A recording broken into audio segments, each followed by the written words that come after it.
समस्त पर्यंत्र पार्वतीदेवानां वसुरुद्रादित्य स्वरूपाणां गायत्री सावित्री सरस्वती स्वरूपिणां द्वितीय पुत्राणां मातामह प्रमातामह प्रमातामहानां सपत्नीकानां अन्येषां सर्वेषां कुलसम्बन्धिनां पितृदेवानां मम पितुः क्षयतीर्थो भवानी दत्ति सर्वणा वसुस्वरूपस्य ज्येष्ठभ्राता वसुस्वरूप दिनेशजी सर्वणा सर्वेषां पितृदेवानां निरतिशयसानन्द ब्रह्मलोकावाप्तये उत्तरतैकटविष्णुलोकावाप्तये आयुज्यमाने श्रीमद्भागवतं रामध्वजा पूजनं यथा सख्याः स्तोत्रपाठादिकं तथा च मंत्रजपं मध्याह्नकालिकालान्तिक्यं च वयं सर्वे सम्मिल्य करिष्यामहे।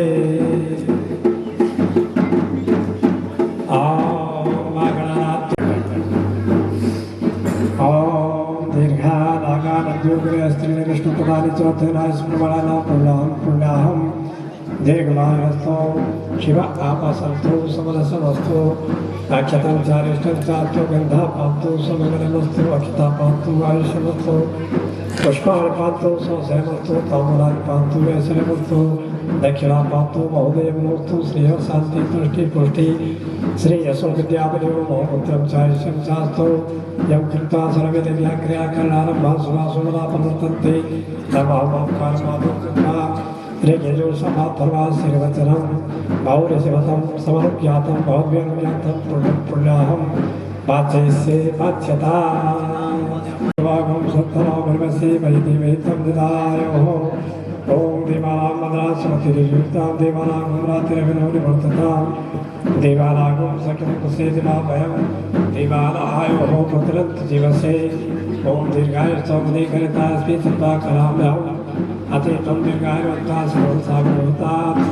रक्तदक्षागं स्मिता सा चरन्ति देवानां मोजः प्रथमगं विवर्तिताख्यायणागं विहरणगं सन्दिविषु कुलति दीर्घमायो इदम् आसनमिदमनं नमोस्तुते अद्यपुरोच्चार्यस्य कलसन्निरस्तो काशपुरोत्पन्नो पुरेशन्त सर्वा ज्येष्ठभ्राता दिनेशजी सर्वा नान्देवकाय नमः सर्वमिदमनं नमोस्ते वृद्धिश्री वृद्धिश्री वृद्धिश्री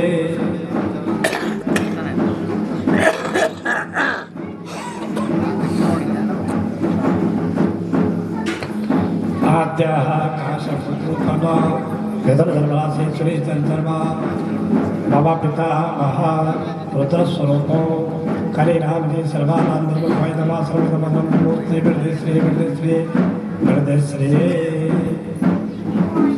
आद्यापुरोच्चार्यस्य कलुसिद्धरस्तो काशपुत्रोत्पन्नमधर्मराशि सुरेशं सर्वा मम प्रपितामहः आदित्यस्वरूपः बालकानां सर्वा सपत्नीकाः इदम् आसनमिदमनं नमोस्ते वृद्धिश्री वृद्धिश्री वृद्धिश्री आद्या सर्वे पितृगणा स्वक्रोद्भवा वसुरुद्रादित्यस्वरूपा गायत्री सावित्री सरस्वती स्वरूपिण्याः इदम् आसनम् इदम् अन्नं ईश्वरभ्यं विभज्यस्तु तदा वृद्धिश्री वृद्धिश्री वृद्धिश्री अद्यपुरोच्चार्यसङ्घर्षो द्वितीयपुत्रः मम मातामहः अमुक सर्वा सपत्नीका प्रमातामह अमुक सर्वा सपत्नीका तथा च प्रमातामह अमुक सर्वा वसुरुद्रादित्य स्वरूपा सपत्नीका नान्दी मुखा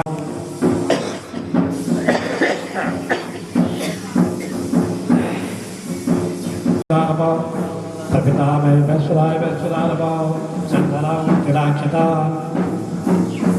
श्वेत पुष्पाणि तुलसीदला धूपं नमोस्तु प्रदेश्री दीपं नमोस्तु प्रदेश्री नैवेद्यं नमोस्तु प्रदेश्रिये अर्पण संकल्पम् अद्यपुरोच्चार्यस्य काशपुत्रोत्पन्नो अहं श्रीमद्भागवत महापुराणवाचन कर्मणि अद्य तृतीये दिवसे नान्दी श्राद्धे सर्वेषां पितृदेवानाम् असद्गतिनिवारणं पूर्वकोत्तम विष्णुकामाप्तये नान्दी श्राद्धे अर्चनविरोहितानि गन्धाक्षतपत्रपुष्पधूपदीप नैवेद्यादयो मद्दत्तानि नप्रदो भव कृष्ण कृष्ण कृपालो त्वम् अगतिर्लाभगतिर्भव संसाराणां मगानां त्राता भवजनार्दनः अननाकृतरवनांगी साधाख्यानकर्मणाकृतर श्री भगवान आदिपुरुषों वैकुंठाधिपति नारायणो पितॄणां तारणहेतवे अस्तु। पितृप्रसादात् आयुष्मान धनवान प्रजावान यशस्वी भव।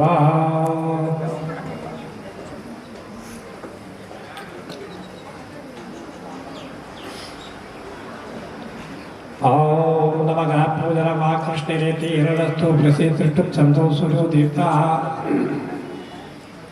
सूर्यावारस्थापन पूजनाय प्रयोगा कृष्णेन सावर्तमानो निवेशेन वर्तमर्तञ्च हिरण्यसन्तार्थेन दिव्याद्भुवनान् पश्यन् भुवान् कृत्यादनमङ्गलकारिणे जगति जागृहि जागृहि जागृहि अतिकृपाद्रकटाक्षनिरीक्षणं जगदिदं जगदेव सुखी करो। ओम हिरण्यवर्णाभरणं सुवर्णं रत्नस्रजां चन्द्रां हिरण्यवर्णं जातवेदमुद्भावः महाविष्णवे नमः ध्यानावाहनं समर्पयामि। आसन खाना खवाए भारी उसमें अशोक शवाम नतमध्याम अस्त्रादा प्रबोधनम स्यन्निरूपवे देवान्निकृता गंगाधीशतीर्थेभ्यो आदित्ये नमः पाद्यं समर्पयामि। अर्घ्यमेतत् गुरुदेवः कामसंस्कृताकरणप्राकाराम् आद्वां विरक्तिं कृतां परमात्मानुपन्नदाद्यं तेनां मदनामदभ्येनां परमेणां राज्येन परमो मदभ्यो वर्णाभवसाने आजं दधि मधुश्रेष्ठं तत्रे गुणसहजितं नदमदनायुक्तो परमेश्वरः आचमनीयं पाद्यं ते परिकल्पितं सपदयोर्गं तथास्तु स्वदेवी मदपर्गदेव मदनं धराविरास्वाम्यां त्वयि नाचमनं विने शुचिरां गाङ्गेन मत्कल्पितं साष्टाङ्गं चन्द्रां प्रवासामि साधरन्तिं श्रियं भक्तिदेवी दृष्टावतारा तां पगदेवीं शरणमहं प्रपद्ये अलक्ष्मीदेवी दर्शतां त्वां करोमि कर्पूरेण सुरन्दरो सुरभिस्वा अशुभकैकमायामामृतारद्रानभूपापादन्ता आदित्यवर्णे तमसो दिनातो वनस्पति तव रक्षोदवल्लः तस्य फलानि दोषानन्तो मयान्त्रा स्मया लक्ष्मी मन्दाकिन्यां समानीतं हेमाम्बूर्ववासते स्नानं कुरुष्व देवेश सरिते च सुगन्धवे पुनरात्मनीयम् वचिष्ठोऽपि सुतिर्वापि यस्य स्मरणमात्रतः सुदेवा भवति तस्मै ते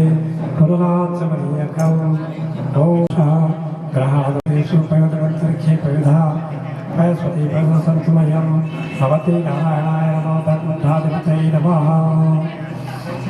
स्नानान्ते सुतोदकस्नानं समर्पयामि आचमनीयं समर्पयामि दधिस्नानं क्षुरोदवं साधुसुरामयं च श्रीचन्द्रकान्ति सदृशं सुवरम् अनन्तदेवी श्रीनिवासः अग्रमुखारिकं ज्येष्ठोदशवादिनो सुरगुरुमुखाकल्पनाय पुस्तारिकतः दधिस्नानान्ते सुतोदकस्नानम् आचमनीयं समर्पयामि घृतस्नानं श्रीक्षीरजोद्भूतविरम्भं प्रदीप्तपण्डितपावितं च अनन्तदेवी श्रीनिवासः हेयं प्रतिगृह्यतां च ॐ घृतं पावानात्मकसां पावानात्मकान्तरिक्षस्य स्वाहा यशं तदश आदिशो यशो विदिश दिव्य स्वाहा श्रावणे समुत्पन्नं सर्वदासां जीवनं रागतं च तं प्रदास्यामि स्नानार्थं प्रतिगृह्यताम्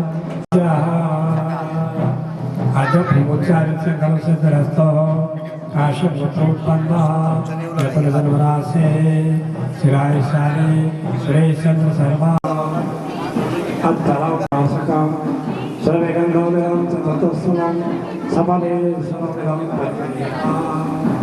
नारायणाय नमो नमः।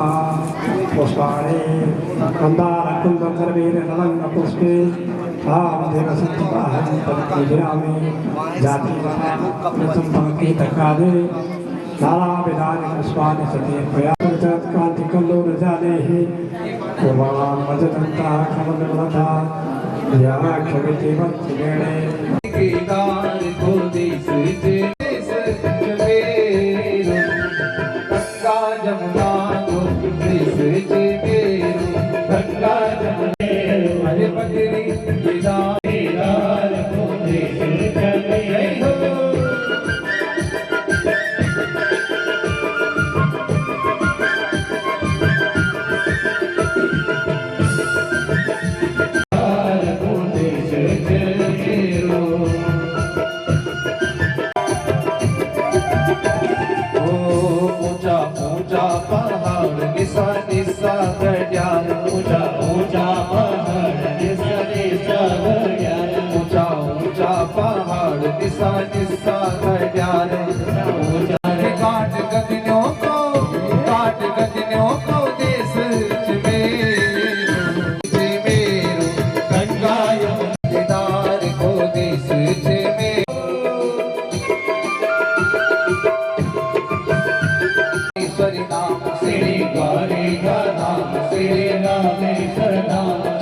केदार धाम बदरी केदार को देश जनेरो ओ गंगा यमुना को देशो देश मेरो बदरी केदार को देश जनेरो ओ गंगा यमुना को देशो देश जनेरो ओ गंगा यमुना को देश जनेरो गंगा यमुना को देश जनेरो बदरी केदार को देश मेरो।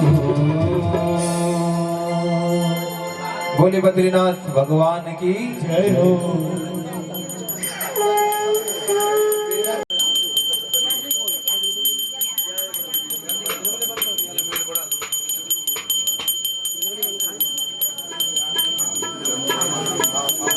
ओम चंद्रमा मनसो च प्राणच मुखादग्निरजायत ज्वालाग्राद मत्युग्रहमशेषा सुरसूदनं त्रिशूलं पादमोघेतैर्भद्रकाले नमोऽस्तुते ज्वालामालिन्यै नमः अतनैश्वर्यै नमः।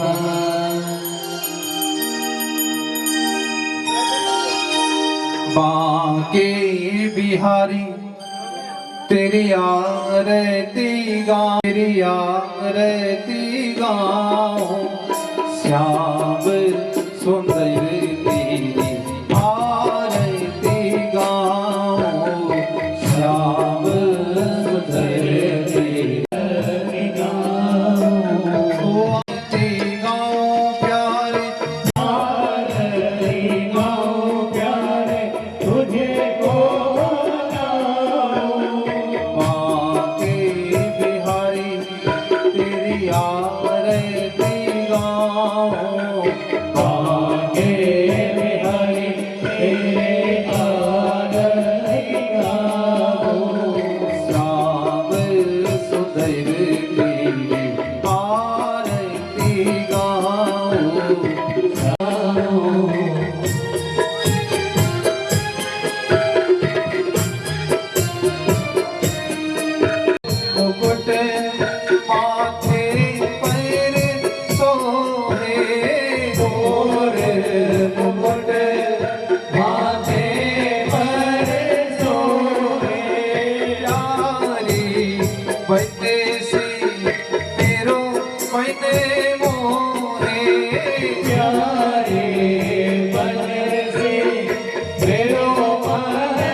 नमोस्तुते व्यास विशारद तेल पूर्ण प्रज्वालितो ज्ञान मया प्रदीपा बोली वेद व्यास भगवान की।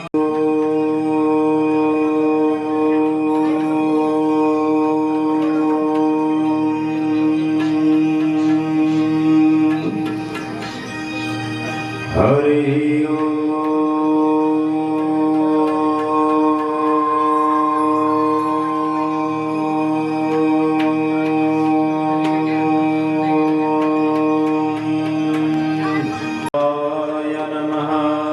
सरस्वती नमः।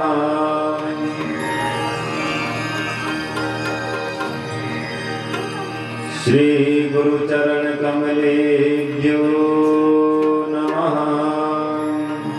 ईश्वराय नमः। कालाय नमः।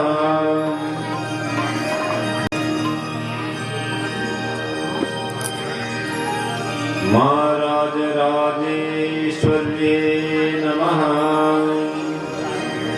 श्री जगदम्बिकाये नमः। इष्टदेवताय नमः। कुलदेवताभ्यो नमः। ग्रामदेवताभ्यो नमः। श्रीचण्डिकाये नमः। श्री वसिष्ठेश्वर महादेवाय नमः।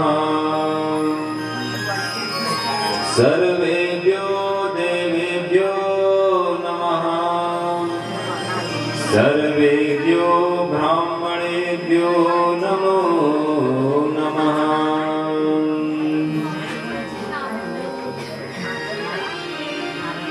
लंबोदरं परम सुंदरमेकदन्तं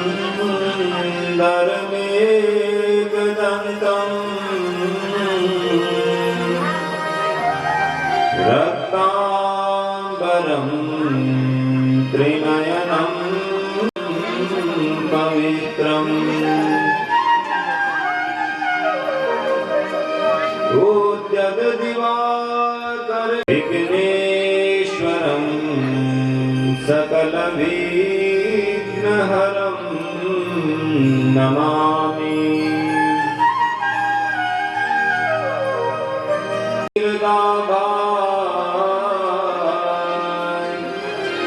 पीताम्बरान् अरुणबिम्बाधरोष्णान्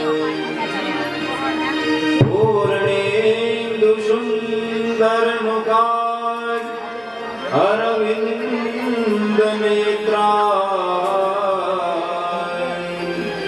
कृष्णात् परं किमपि तत्त्वमहम् कृष्णात्वदीयपदकं गजपञ्जरान्ते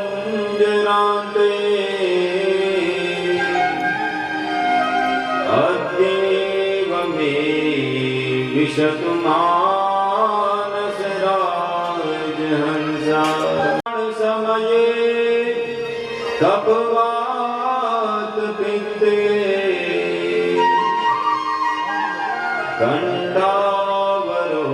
कंठावरोधनविदो स्मरणं कुतस्ते कृष्ण सिन्दूरारुणविग्रहं त्रिनयनां माणिक्यमौलिस्फुरत् तारानायकशेखरां स्मितमुखीं मापीनवक्षोरुहाम्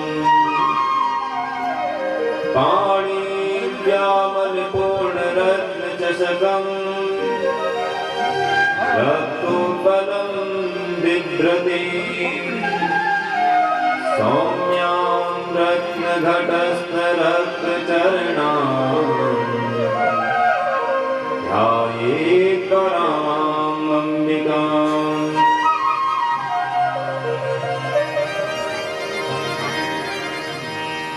हसितगिरिशमं स्यात् कज्जलं सिन्धुपात्रे सुरकर वर्षा का लेखनी पत्र मुरली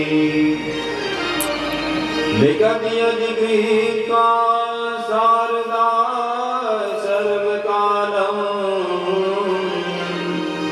तदपि तव गुणानामीश पारं नयाति मनोजवं मारुततुल्यवेगं जितेन्द्रियं बुद्धिमतां वरिष्ठम् वातात्मजं वानरयूथमुख्यं श्रीरामदूतं शरणं प्रपद्ये देहि सौभाग्यमारोग्यं देहि मे परमं सुखं रूपं देहि जयं देहि यशो देहि दिशो जहि। बोले श्रीमद् भागवत महापुराण की इष्ट देवता की बद्री विशाल भगवान की रुद्रेश्वर भगवान की चंडिका मैया की वशिष्ठेश्वर महादेव की गंगे हर नर्मदे हर नमः पार्वती पतये हर हर हर। भगवान श्री बद्री विशाल उपस्थित विद्वत ब्राह्मण जनों को प्रणाम करते हुए एवं तथा श्रवण हेतु आए दूर दूर से श्रोता गणों के हृदय में बसने वाले परब्रह्म परमात्मा को प्रणाम करते हुए और आप सभी का जो दूर दूर से कथा का श्रवण करने के लिए आ रहे हैं उन सबका इस भागवत पांडाल में स्वागत एवं अभिनंदन। सज्जनों, आज इस दिव्य पुराण का तृतीय दिवस है। श्रीमान सुरेंद्र डिमरी जी, श्री गिरीश चंद्र डिमरी जी, श्रीमान गणेश डिमरी जी और जितने भी उनके भगनिया हैं, बंधु बांधव हैं, जामाता हैं, उन्होंने अपने पितरों के तारण हेतु इस दिव्य कथा का आयोजन यहाँ पर रखा है, जिसका फल हम सबको मिल रहा है। और भगवान श्री बद्री विशाल से प्रार्थना है कि उनके पितरों को वे अपने चरणों में स्थान दें, उनकी आत्मा को अपने चरणों में स्थान दें। ऐसी विनम्र विनती करते हुए भगवान श्री बद्री विशाल जी से इन सभी औपचारिकताओं को साथ ही साथ यहीं पर विराम करते हुए आइए आज की तृतीय दिवस की कथा में प्रवेश करें। सज्जनों,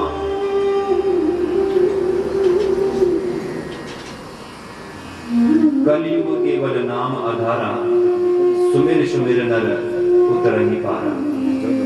कलयुग में सज्जनों, भगवान के नाम में ही इतनी शक्ति है कि वो बड़े से बड़े पापी को, इस सारे पापों को शमन करने में भगवान का नाम ही परिपूर्ण है। कीर्तन करते हैं, फिर आज की कथा में प्रवेश करें। आइए हम सब मन से भगवान हर कण कण में है, हर कण में शंकर का निवास है। कुछ क्षण भाव मिच्छन्ति देवता, भगवान भाव में निवास करते हैं। अगर जब तक भगवान की कथा चल रही है और इस कथा के मध्य अगर 5 मिनट भी हमारा भगवान का सच्चे मन से स्मरण हो गया तो भगवान को यहीं पे दर्शन दे देंगे। कुछ क्षण श्री हरिनाम संकीर्तन, फिर कथा में आगे प्रवेश करेंगे। भजे व्रजेक मंडलम समस्त पाप खंडनम, भजे व्रजेक मंडलम समस्त पाप खंडनम, भजेक नंदनम सदैव नंदनम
सुप्रीसनिन्दकन्दनं नवीन गोपनागरं नवीन गिरिरम्बरं नवीन गिरिरम्बरं नमामि वेदसुन्दरं षडेकभारसर्पणं समस्त गोपनन्दनं मृगम्बुजेवधोदरं समस्त गोपनन्दनं नमामि कुञ्जमध्यं प्रशान्तमनुशोभनं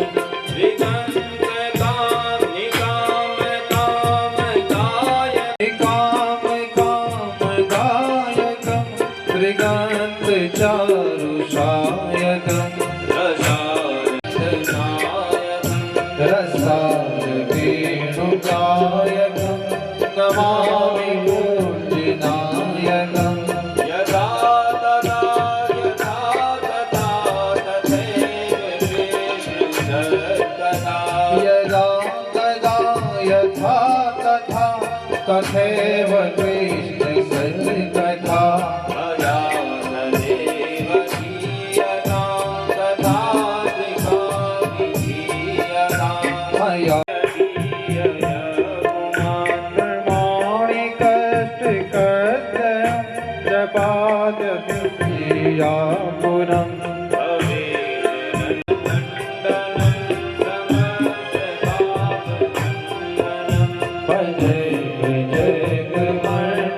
कर रहे थे कि सुखदेव जी जो जन्म से ही जिन्होंने जन्म से ही वैराग्य को धारण व्यास जी ने श्रीमद् दृश्यात्मक स्वरूप भी भगवान का है। यदि हम निराकार की साधना करने लगे तो हम भटक सकते हैं, हमारे पग भटक सकते हैं।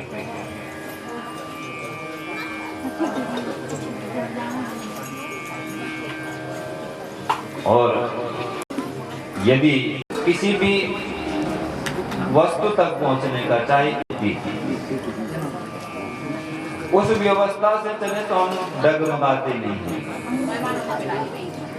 सुखदेव श्रवण किया तो उनके अंदर और जिज्ञासा जागृत। जितने भी भागवत जी के श्लोक हैं, 18,000 भागवत जी में श्लोक हैं, इन सब का अध्ययन करना है।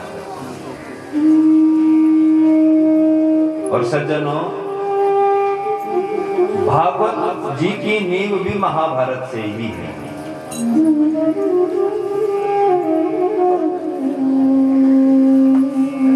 महाभारत आप सब विदित हैं, मुझे उतना ज्ञान नहीं होगा, शायद यहाँ पे इतने लोग बैठे हुए हैं, सब विद्वान हैं, सब ये तो माँ जगदम्बे और माँ भवानी की कृपा है, आप सबका स्नेह है, तो इस ज्ञान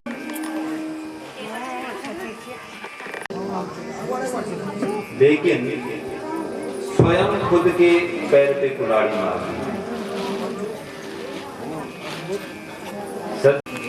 लेकिन हम और अगर हम लाखों की संख्या हार निश्चित हमारे यहाँ लिखा रहता है ना, सत्यमेव जयते, सत्य की हमेशा जीत होती है। लेकिन सत्य की जीत कैसे होगी सज्जनों? असत्य के पास बड़े प्रलोभन है, हमको आकृष्ट करने के लिए, हमको खींचने के लिए। सत्य के पास किसी भी प्रकार का लोभ नहीं है, लेकिन सत्य के साथ ईश्वर खड़ा है। इसलिए अपने मन से हमेशा कोई भी कार्य करें तो मन में ये सोचें कि ये सत्य है या असत्य है। यदि सत्य तो किसी से भी भिड़ जाएंगे। नारायणी सेना, बड़े बड़े योद्धा जिनके साथ कभी युद्ध में विजय की कभी कल्पना भी नहीं सोची होगी। द्रोणाचार्य जी बड़े बड़े कर्ण जैसे महारथी दिग्गज खड़े हैं सामने पर, और इधर इनके पास कुछ नहीं है। जो सैनिक भी हैं चलाना भी नहीं आता है, अप्रशिक्षित सैनिक हैं, लेकिन सबसे बड़े हैं ईश्वर खड़े हैं। और ईश्वर जहां खड़े हैं तो चाहे लाखों की संख्या हो, सत्य की हमेशा, इसलिए कहा गया सत्य में। हमारे यहाँ सिक्के में भी लिखा रहता है सत्यमेव जयते। अंत में कहीं ना कहीं से अगर हम सत्य हैं तो उसकी जीत होनी निश्चित है। अपने मन में एक गांठ बांध के रखिए, और जब असत्य की हार होती है कहते हैं कि मुझसे बड़ी भूल हुई है।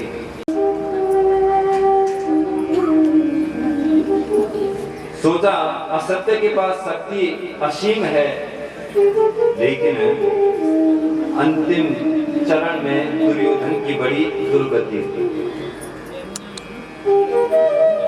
स्वयं अंतर्मन में सोचने लगा दुर्योधन कि मैंने अपने लोभ के कारण, अपने स्वार्थ के कारण अपने सारे वंश का ही नाश कर दिया। संपूर्ण सेना को, संपूर्ण हस्तिनापुर की प्रजा को इस युद्ध में धकेल दिया है। न जाने कितनों की मांग खाली कर दी है, न जाने कितनी माताओं का सुहाग उजाड़ दिया। इतने में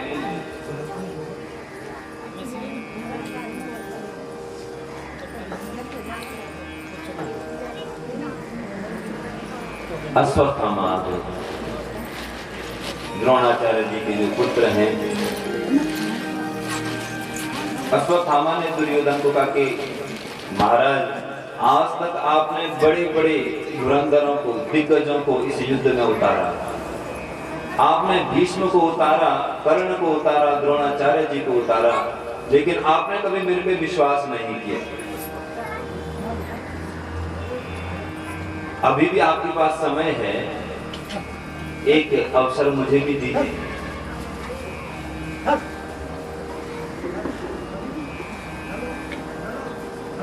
दुर्योधन के मन में थोड़ी प्रसन्नता आई कि अभी भी कोई है मेरे साथ, बचाओ। बोले जो कार्य आपके बड़े बड़े महारथी नहीं कर सके वो मैं कुछ समय में करके ले आऊंगा। दुर्योधन ने कहा जा तुझे एक अवसर देता हूं, और अगर तो इस अवसर को बुना दिया तूने तो तुझे मैं अपनी पूरी सेना का सेनापति बना दूं। सारी शक्तियां तुझे दे दूंगा अपनी सेना की। अश्वत्थ इधर महाभारत के युद्ध की विजयोत्सव मनाया जा रहा था। भगवान द्रौपदी सब उस विजय उत्सव को मना रहे हैं। भगवान श्री कृष्ण तो अंतर्यामी है, सब समझते हैं क्या होने वाला है, क्या होगा, ये भगवान के अलावा कोई नहीं जानता है इस दुनिया में। हमारे जीवन में क्या होने वाला है और क्या होगा ईश्वर का है, इसका निर्णय ईश्वर के पास है। इसलिए कहा गया कर्मण्येवाधिरास्ते। इसलिए कर्म, और सबसे बड़ी बात है सज्जनों, हम भूत की और भविष्य की सोचते हैं लेकिन वर्तमान में नहीं रहते हैं। यही दुख का कारण है। कर्मण्येवाधिकारस्ते मा फलेषु कदाचन। इसलिए कर्म पर हम कर्म कर सकते हैं। फल की आकांक्षा, अगर हम कर्म को फल से जोड़ते हैं तो सुख दुख का हमारा कारण बन जाता है।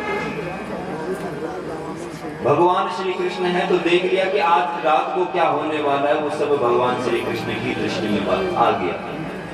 देखा कि आज रात को अश्वत्थामा आने वाला है और कुछ ना कुछ अनहोनी होने वाली है। भगवान श्री कृष्ण ने अर्जुन से कहा कि अर्जुन जहां जिस शिविर में तुम सोते हो ना, आज उस शिविर में मत सोना। आज वहां अपने पुत्रों को सुलाना, और जहां पुत्र सोते हैं तुम वहां सो जाना। रात्रि के समय अश्वत्थामा आया तलवार लेकर के।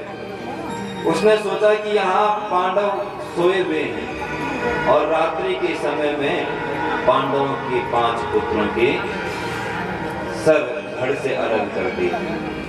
सज्जनों, ये प्रारब्ध है। भगवान के होते हुए भी भगवान श्री कृष्ण पांडवों के साथ हैं, लेकिन फिर भी उनके पुत्र के प्राण चले गए। हमारे जीवन का जो प्रारब्ध है सज्जनों, उसको निश्चित रूप से काटना ही पड़ेगा। इसे कहते ना भाग्य। भाग्य में जो लिखा होगा उसको, उसके फल को आप नकार नहीं सकते हैं, उसको भोगना ही पड़ता है। कभी कभार क्या होता है, हमारे कुछ कर्म ऐसे किए नहीं रहते, लेकिन फिर भी उन फलों को भोगना पड़ता है। भगवान के रहते रहते पांडवों के, लेकिन काल ने, प्रकृति ने उन्हें भी बांधा।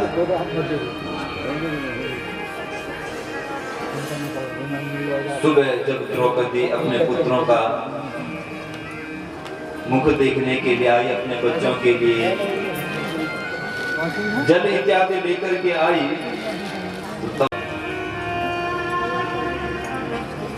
पुत्रों का धड़ और सिर अलग अलग हुए हैं।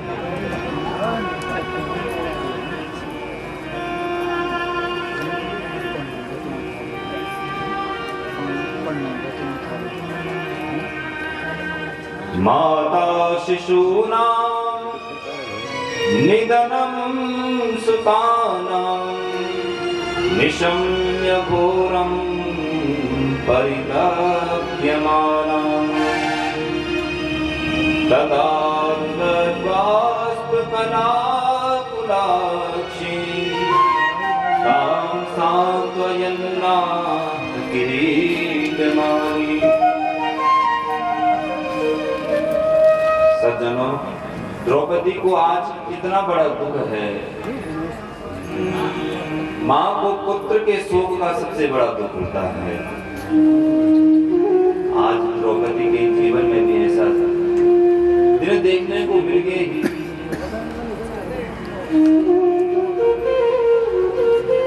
जो माँ अपने पुत्रों को के लिए उस माँ के पुत्रों का धड़ सर से अलग हुआ है।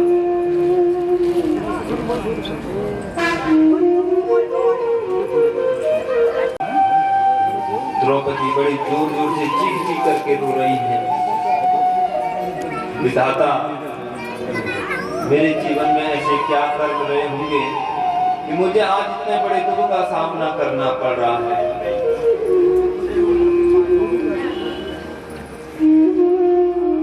तभी तक भगवान श्री कृष्ण आए, द्रौपदी को सांत्वना दिया। अरे द्रौपदी,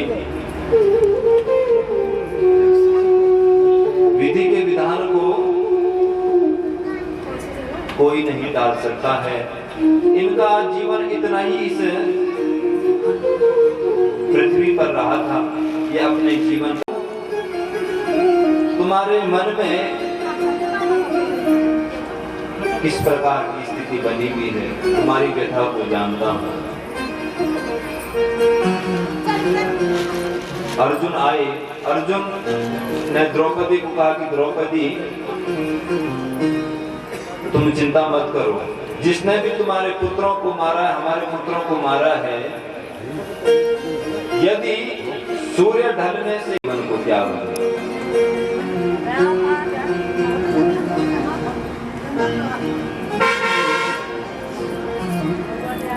भगवान श्री कृष्ण सारथी हैं अर्जुन के, कर सकता है।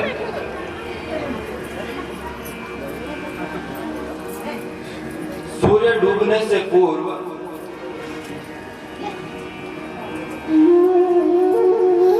अश्वत्थामा को अर्जुन पकड़ के ले आए। अश्वत्थामा ने ब्रह्मास्त्र का प्रयोग किया।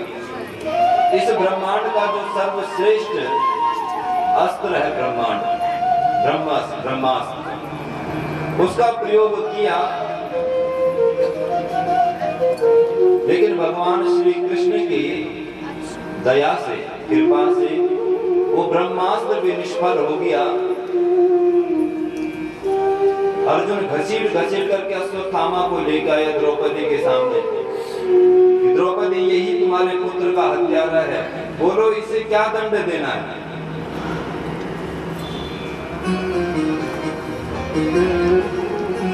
सज्जनों,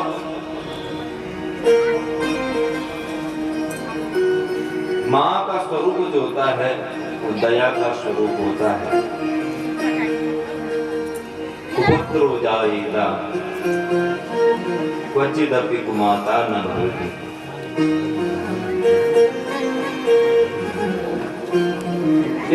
कर क्या रहे हो? जिन गुरु ने आपको पढ़ाया, दिखाया, शिक्षित किया,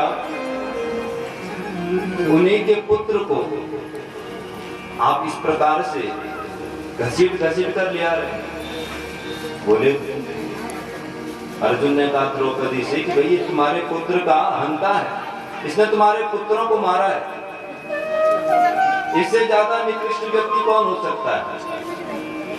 मुझसे काम इसका कोई और है ही नहीं।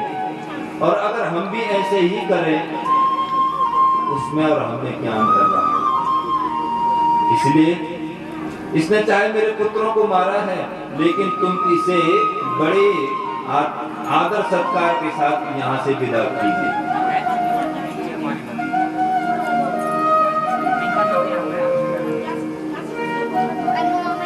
बड़े आदर सत्कार के साथ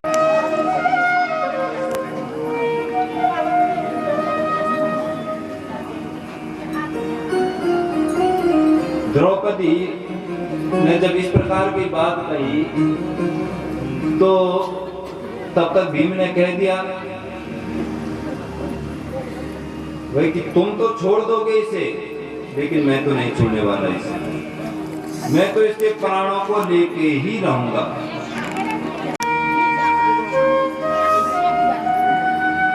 भगवान श्री कृष्ण ने भीम को भी समझाया, अर्जुन को भी समझाया, द्रौपदी को भी समझाया। अंतिम में नीति की बात हुई।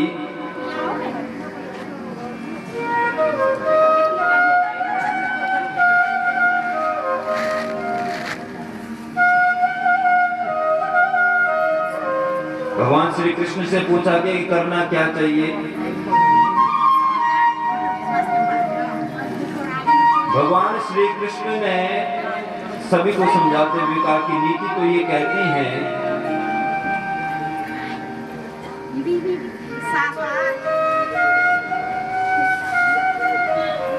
वैसे तो ब्राह्मण को मारना नहीं चाहिए, ब्राह्मण को मारना अर्थात ब्रह्म हत्या लग जाएगी, तुम ब्रह्म हत्या के दोषी बन जाओगे। इसलिए तुम ऐसा करो, इस अश्वत्थामा को यहाँ से बड़ी लज्जा के साथ इसे लज्जा हो जाए, इसे धक्का मार के यहाँ से घर से बाहर फेंक दो और ब्राह्मण के लिए वो मरने के समान है। तिरस्कृत करके इसे बाहर फेंक दो। इतने में अर्जुन ने, भीम ने अश्वत्थामा को बड़े तिरस्कार के साथ शिविर से बाहर फेंका। अश्वत्थामा को अपने अपमान का बड़ा रोष हुआ कि इन पांडवों ने मेरा बड़ा अपमान किया। फिर से उसके अंदर रोष की भावना जागृत हो गई, द्वेष की भावना जागृत हो गई और ब्रह्मास्त्र का प्रयोग इस समय अश्वत्थामा ने फिर से किया और ये ब्रह्मास्त्र का प्रयोग किया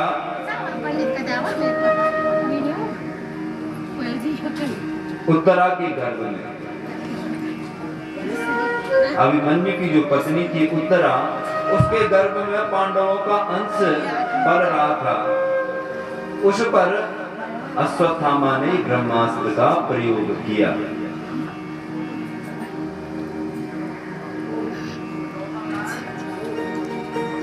अब जब सब सुखी हो गए, पांडवों के सारे दुखों को हर दिया,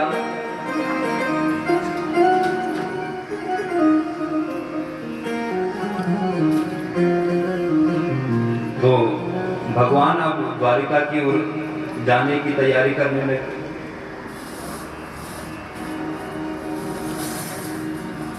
द्वारिका की तैयारी करने लगे तो तब तक कुंती, माता कुंती उनके पास आई, भगवान कृष्ण के पास कि प्रभु मैं जानती हूँ कि आप कौन हैं। जब जब मुझ पर विपत्तियां आई तब तक मैंने आपका स्मरण किया, तो आप मेरे उन दुखों का हरण करने के लिए वहां पर उपस्थित हुए। मैं आपको संपूर्ण तरीके से जान चुकी हूँ। मेरा कोई नहीं था इस संसार में। असमय में पति की मृत्यु हो गई थी, बच्चे छोटे छोटे थे, परिवार वालों ने भी किसी प्रकार का सहयोग नहीं किया और मेरे पुत्रों के साथ द्वेष की भावना के साथ देखते थे, द्वेष की दृष्टि से देखते थे। सोचते थे कि मेरे पुत्र भी कल के दिन बड़े हो जाएंगे तो ये भी हस्तिनापुर के उत्तराधिकारी बन जाएंगे।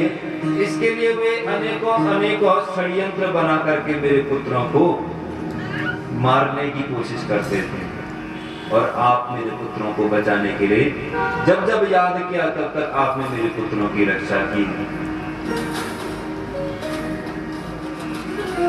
और आज हम प्रसन्न चित्त हैं, आज हमारे पास सब कुछ है और आप जा रहे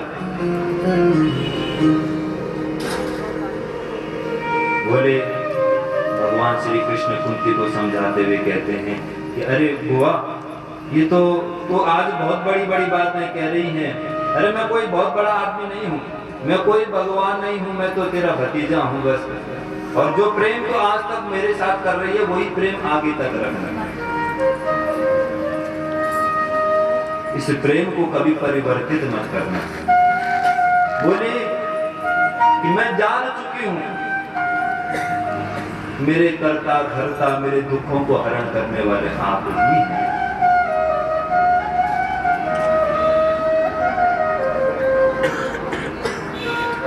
कुंती कहने लगी भगवान कृष्ण से कि मैंने आज तक आपसे मन ही मन मांगा था, वो सब मुझे मिल गया, लेकिन मैं आपसे आज कुछ और मांगना चाहती हूँ।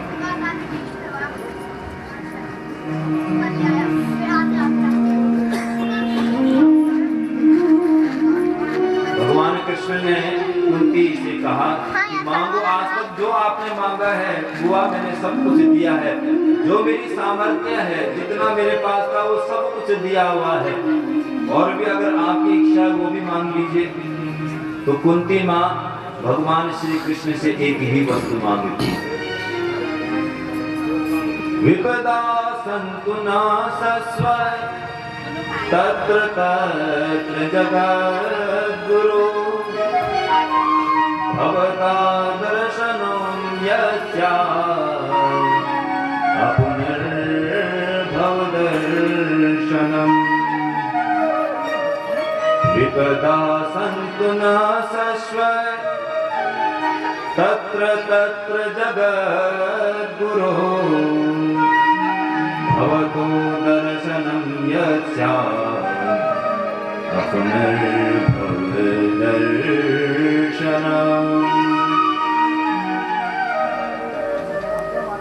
कुंती माँ भगवान श्री कृष्ण से एक वस्तु मांगती है। बोले भगवान अगर आप मुझे देना ही चाहते हो तो विपत्तियां देना, कष्ट देना, दुख देना। बोले भगवान कृष्ण ने कुंती से कहा, लोग तो मुझसे ऐश्वर्य मांगते हैं, वैभव मांगते हैं, धन मांगते हैं, संपत्ति मांगते हैं। बुआ तेरी मानसिक स्थिति ठीक है कि नहीं है? तू क्या कह रही कि मुझे विपत्ति दो? इस दुनिया में कौन विपत्ति मांगता है?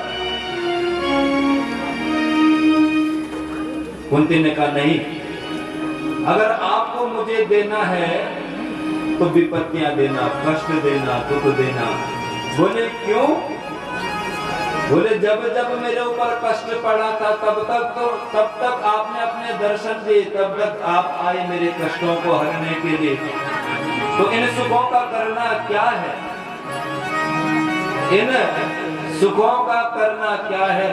जब आपकी प्राप्ति विपत्ति में है, कष्ट में है, दुख में जब आपकी प्राप्ति होती है तो कष्ट बड़े हैं। तो मुझे ऐसा करना कि अभी तक मेरे ऊपर कष्ट आए तो तब तक आप आए, आज मैं सुखियों को आप जा रहे हो तो कष्ट ही सबसे अच्छे हैं मेरे लिए, इसलिए मुझे विपत्ति देना। सज्जनों,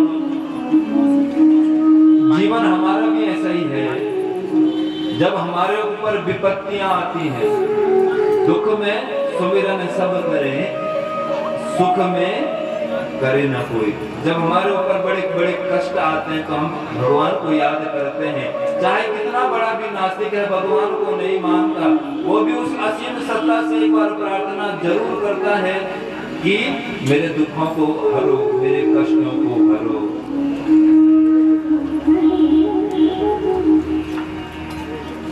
दुख भगवान की ओर शरण ले आता है, सुख भगवान से दूरी बनाता है, इसलिए भगवान से उनकी दुख मांगती है।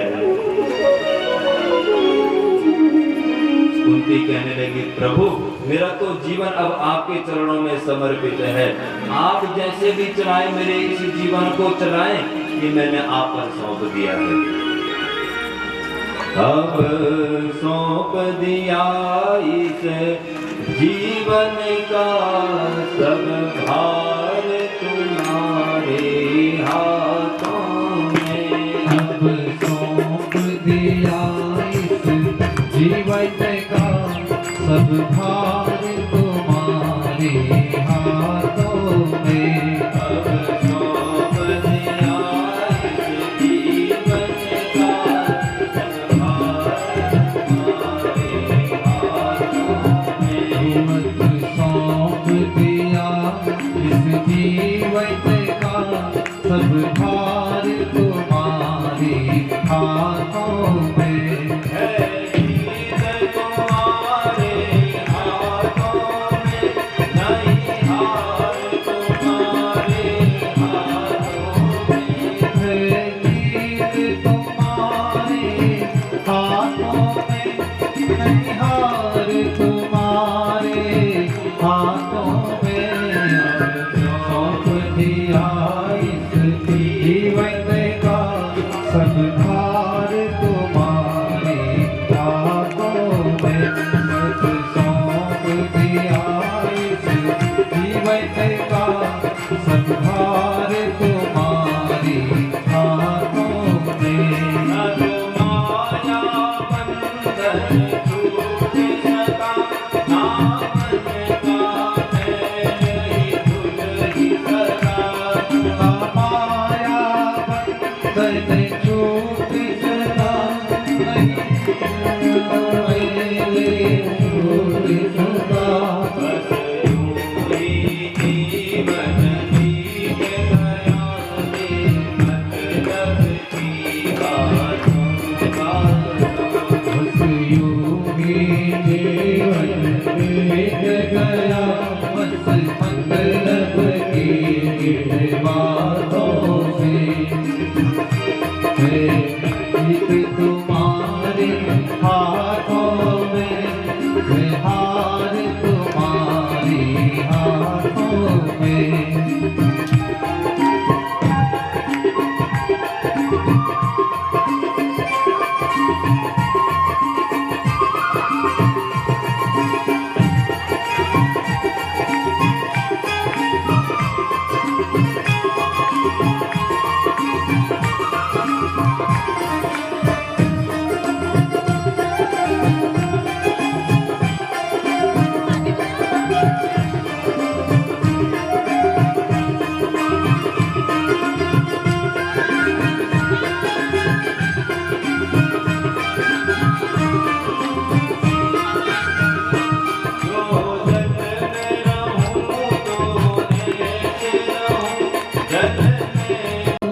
पधारो तुम्हारे हाथों में।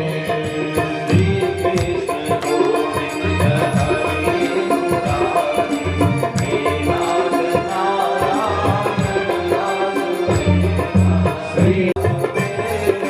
हे नाथ नारायण वासुदेवा। श्री हे नाथ नारायण वासुदेवा। हे लक्ष्मी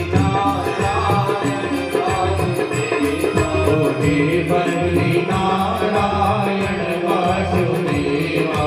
हे लक्ष्मी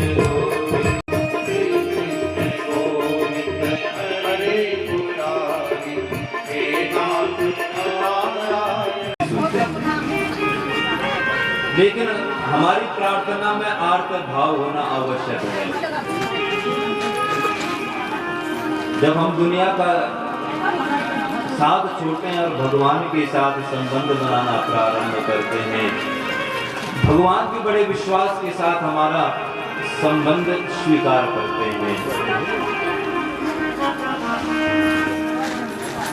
भगवान श्री कृष्ण ने कुंती के इस निवेदन को स्वीकार किया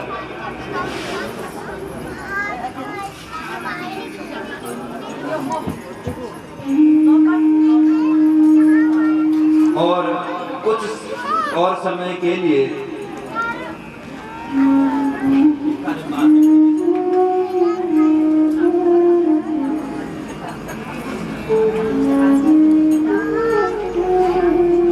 युधिष्ठिर को बड़ा पश्चाताप होने लगा महाभारत के बाद। जो सज्जन पुरुष होता है उसे किसी भी कार्य के बाद, हमको भी होता है, हम कभी किसी पे जब अकारण क्रोध करते हैं, कुछ गलत करते हैं, तो कुछ समय बाद जब हम, इसीलिए गीता में एक छोटा सा अध्याय, छोटी सी बात लिखी है कि स्वभावो आध्यात्म उच्यते, हमारा स्वभाव आध्यात्मिक है। ये नहीं कहा कि स्वभावो क्रोधाद् कि हमारा स्वभाव क्रोध है, हमारा स्वभाव काम है, हमारा स्वभाव लोभ है। क्रोध रहता है कुछ क्षण के लिए आता है, काम का भाव है कुछ क्षण के लिए है, लोभ है कुछ क्षण के लिए है। जब हम उस स्वभाव से अपने वास्तविक निजी स्वभाव में आते हैं तो उसका आकलन करने लगते हैं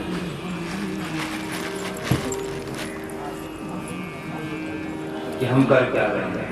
वैसे युधिष्ठिर स्वयं का आकलन करने लगे